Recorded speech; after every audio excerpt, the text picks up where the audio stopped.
Okay, so we're talking about this process of theological reflection and moving through the 4 stages from action to reflection to interpretation and then finally to application. So we're going to do an example together as a class and somebody has volunteered for us, so Hayden's going to give us a bit of a scenario. So let's move through this process together and we're going to talk through some of the questions that we've got in your handouts there to help us move through that process. And hopefully together we'll move through this and help Hayden largely move through this reflection process, and you can get an idea then of what it looks like and feels like and have the opportunity then to do it yourself. Okay, so let's start. I'm just going to get my handout. Let's start with this first part, the action part. So Hayden, tell us a little bit about what we're talking about. Give us some facts, outline the scenario for us. This is the action. Okay, well, in our real life groups, which is like our version of the study group. Just make sure you're speaking really loud so these guys can hear online as well. Okay. Our Wednesday night study group. Yep. Call it whatever you want.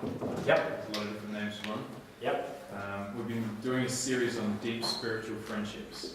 So I thought I'd throw my weight behind it and try and give it a kickstart in our group. So what I thought I'd do was change it up a bit, split into a group of girls and a group of guys. Obviously, like girls and guys in different groups. And I thought that would give us a better chance at really getting deep about stuff, because with our peers, dudes with dudes, girls with girls, I don't know. And it didn't work with the boys. Okay, so before we go any further into what didn't work, let's just fill this out a little bit. You guys are all moving through this deep spiritual friendship series together as a church, is that right? Yes. Okay, and does that mean there are prepared materials as part of that, or did you have to prepare the materials? We get given a DVD to watch and some questions. Okay. So there's a DVD and questions? Yes. So this is really just about us, or you, helping fill out the scenario so we can all get our heads around what's going on together, okay? Okay, so there's a DVD series that's put together with some questions. Your role then, are you facilitating? Talk to us about what your role is in that group. I'm sort of a deputy leader in training. Cool. And Paul's, like our group leader's been getting stuck into me to take a bigger part. So I thought I'd have a go. Okay. So did he supervise, or did you talk to him about what you were doing to get this ready? No. Okay. And was that because you'd agreed with him that you'd just run with it? Is that? No, I kind of just had the idea and did it. Okay. Cool. So you had the idea and ran with it? Yeah, it wasn't a huge change. I wasn't throwing out the old program. I just wanted to tack something new on the start, see if it worked. Okay. So same DVD, same questions everybody else was using, yes. But for your group you decided, hey, let's just separate boys and girls for this one. No, not even for the whole thing, just for a bit at the start. Oh. There's some heavy stuff going on with some of the girls' lives. Okay. And I thought that'd be a bonus. I just wanted to have a chat to the blokes, but I thought the girls getting together would be a bonus. And the house we meet at, people who own it, the lady there, Leanne, she runs women's ministry at the church. Right. So I said, I called into church on my way home and I said, look, can you do something with the girls while I'm having a chat to the lads? Okay, so Leanne was with the ladies, yes. You were with the gents? Yes. Okay. You said it didn't work very well, so tell us a little bit more about that. What happened with the blokes? I thought, this is the way it went in my head when I put it up. Everyone jumps on it and it quickly gets into deep conversation. We talk about whatever, like I had no plan for it except to give the guys a space that's a little more exclusive than a huge group, and we can just discuss stuff that's, I don't know, whatever. Okay, so no specific plan. Yeah, but I did that on purpose because I wanted to leave room for whatever came up. Okay. So how did you actually how did you get that going then? We started off with a bit of prayer. Okay. And then we just split the groups. And they've got they've got a bit of a segmented house, so there's two areas where two different groups can go. Okay. Shut the door. So when you split up though, did you guys have specific questions to go away and think about or talk about together, or it was just, hey, go break up and whatever happens, happens? Pretty much. Okay, so there was no conversation started, there was no, what do you think about relationships? What happened after you prayed? I said basically what I said to you. I said, Okay. while we're in this smaller group, because there's only about 5 of us, Right. plus Paul, who's the leader, I said, just open the floor up. Let's get real. Like, Okay. we're doing this series on spiritual friendships. Okay. Let's do it. So you sort of went back to this theme, deep spiritual friendships. Yes. And Is that- this is week 4 or 5 of the series, so we've had, you know. Okay. We didn't know that. So this is week 4 or 5. Out of how many would you say? Like, is this? No, we don't. I reckon we're doing that. Make sure you're speaking loud, guys, so they can hear as well. Oh, no, just because we do the same ones. Right. We've only done a second week. Oh, so does that mean it's not quite 4th week, or are you guys ahead? We did the 4th study. Oh, so you guys are ahead. Last two. No, I think we did 2 in 1 week. And Oh. I don't know. All I know is we did the 4th. Okay, so their group's ahead of perhaps where the rest are, but it's about... Okay, so it's not as if it's the first week and you guys are saying, hey, this is how we're going to start off, let's have a kind of a D&M sesh together as blokes. This is 4 weeks in, you've done some thinking around this stuff, and now you're We've got a saying... booklet Yeah, we've been going through. okay. What's interesting though is the girls did work. I Okay, spoke to Leanne, she said she didn't prepare much at all. right. Probably not much more than I did. But I guess girls talk a bit more than blokes, so maybe that's the reason why theirs worked and ours didn't. Okay, I so think girls worked it's- well, boys didn't. It's pretty hard to provoke guys to just start speaking emotionally Yeah, one without some bit of push, maybe giving your own experience or something. What's the age group of you guys? Ah, good question. Okay, this is where this process of peer reflection becomes really helpful, right? So you're trying to paint the picture for us to help us enter into what happens. That's a fantastic question, because in my mind, I've probably got a bit of an idea what I'm thinking, but actually we don't necessarily know, do we? Because we haven't asked him yet. So that's a good question, Alan. Okay, talk to us. What sort of age group are we talking about here? between 20 and 25, and that's a really good idea. I thought it would probably be on relationships, because from memory, yeah, I think all the blokes that go to that real life group are single. But I didn't want to put an agenda on it. Oh, and they're all single as well. Yeah. Ah, okay. Okay, that's helpful to know as well. Are they new Christians or being involved in small groups for what? Good question. The boys at the back of just so you know, online, the boys at the back of the room are laughing. So typical classroom scenario. They're giggling away like schoolgirls at the back there. But we'll keep going. Okay, good question. Are these guys used to being in a small group environment? Are they new Christians? What's happening? No, they're not new Christians, and I thought they were used to it. Okay. Yeah. So this is really a young adult group, isn't it? Is Yes. that fair to say? Talking about young adults. Yep. Okay, other questions for Hayden about what the scenario looked like, and then maybe you can tell us a little bit more about exactly what took place once you did split up. Are you, Go, Jess. are you close with the guys? Are you friends or are you just acquaintances?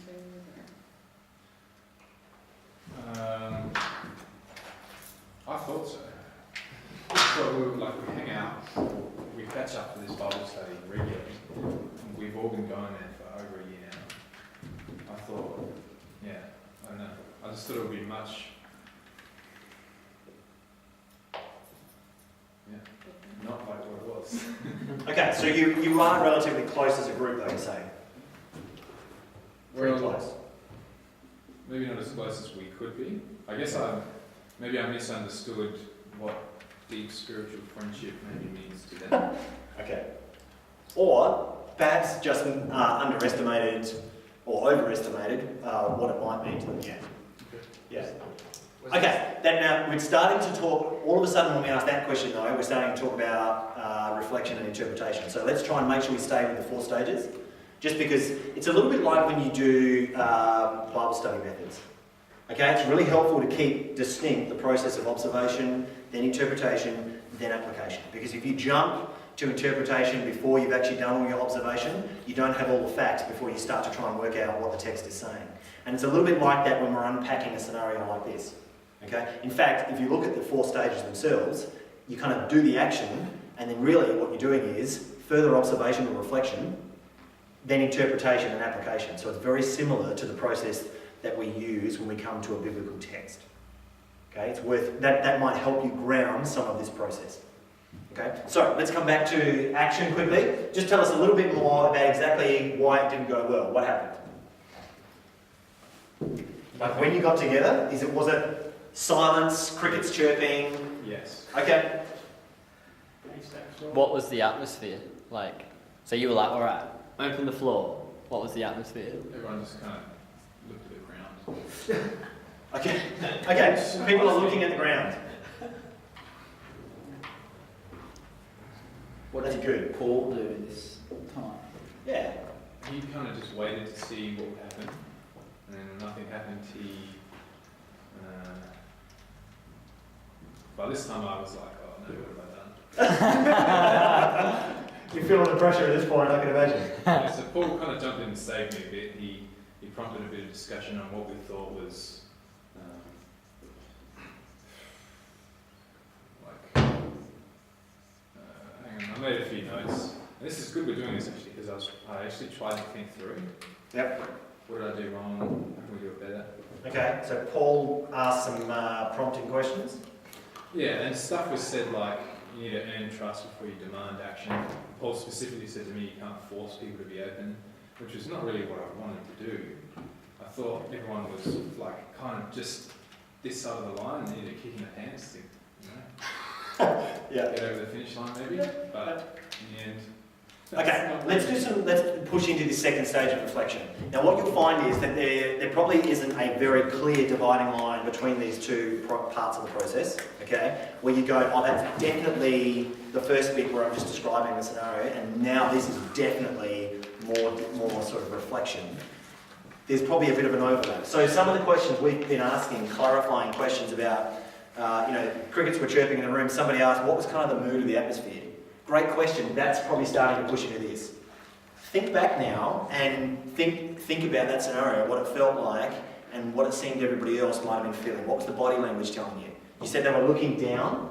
yeah, like folded arms, that kind of stuff. Nobody Okay. wanted to start. So it's kind of this closed body language, is that right? Yeah, And sorry, what was that? No one wanted to start?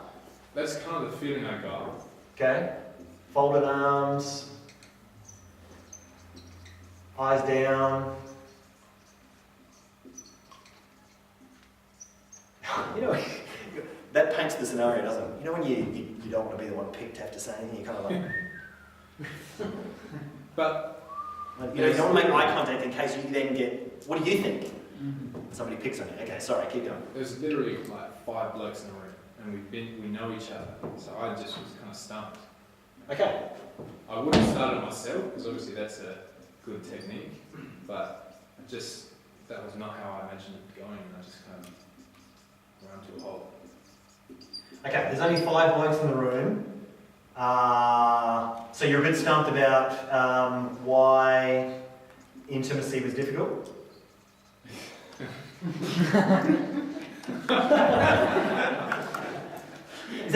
Have I not put that helpfully? Is that Look. It's like when What if I just put an adjective in there? Blokey, Man. Luckiness. hetero. Intimacy was difficult. Sure. Okay, so there's 5 young adult blokes in a room. How do you, let me ask this question, because let's switch a little bit and keep doing this sort of reflection stuff. How does the conversation normally take place when it's a bunch of you guys just having a chat? Is it easy? Does it flow well? Is it quite natural? Or is it actually tough even in those sort of social spaces outside of study time? I don't spend a lot of time with these particular blokes. Okay, I guess I was taking my experience with other bids that I might be closer with. okay, When we decide to have a chat about something, you just do it. okay.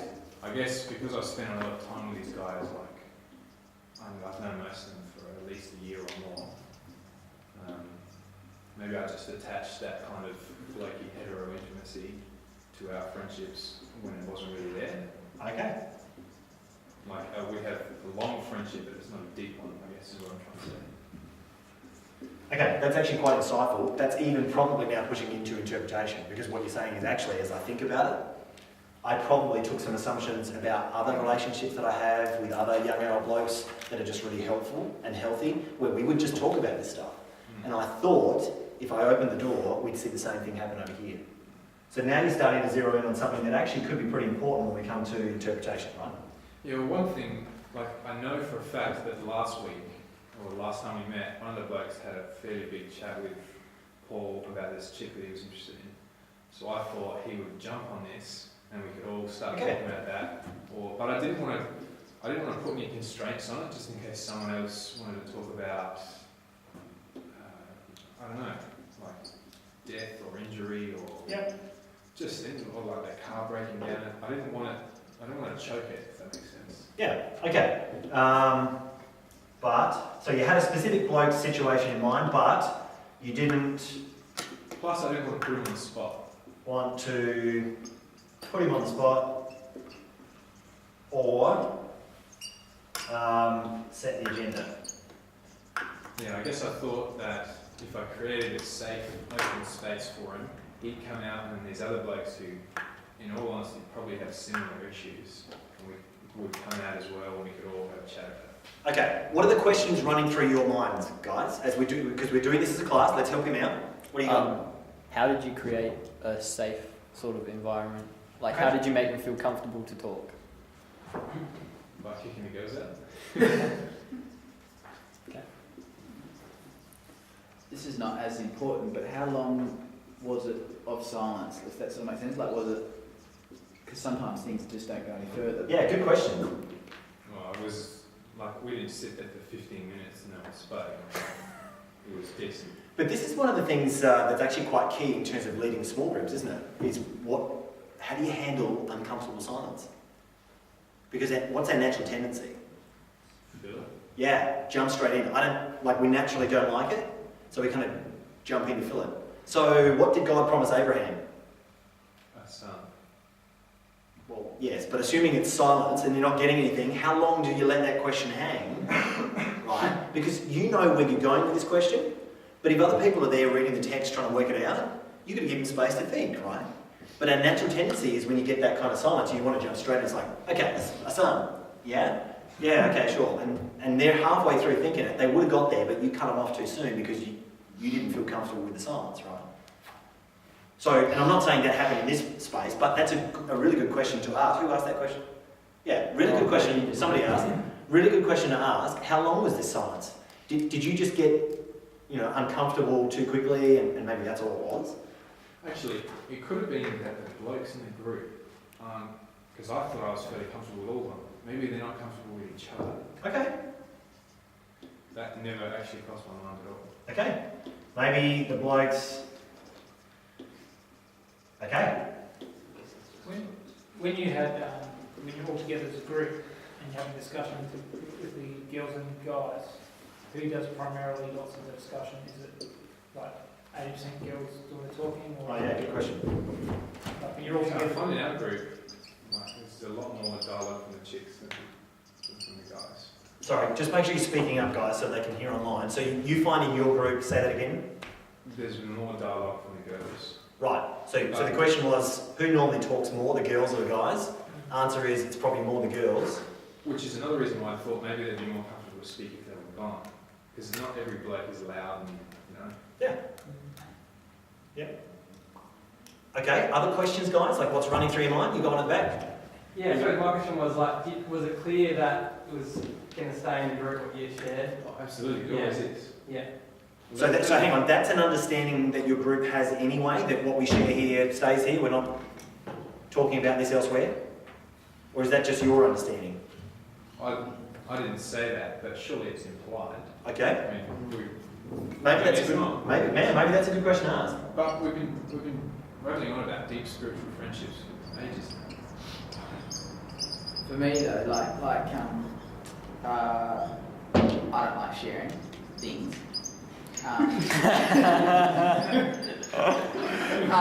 But with the like personal development, when I first had to think about that.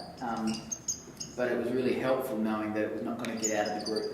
So if it hadn't been said, then I would have thought it is going to get out. If that makes sense? Right. So unless the fear is specifically addressed, Yeah, then it's quite possible it's still there. yeah. Yeah? That's good, that's helpful. Yep, Noah, what do you So think? this is the first time that you've done it? Like, Yeah, and look, I didn't just guys? I didn't expect it to come off without a hitch because it was new, and I said to everyone, look, we're just going to try something new for the first 20 minutes. Mhm. If it doesn't work, that's cool. But I expected it to go a little better.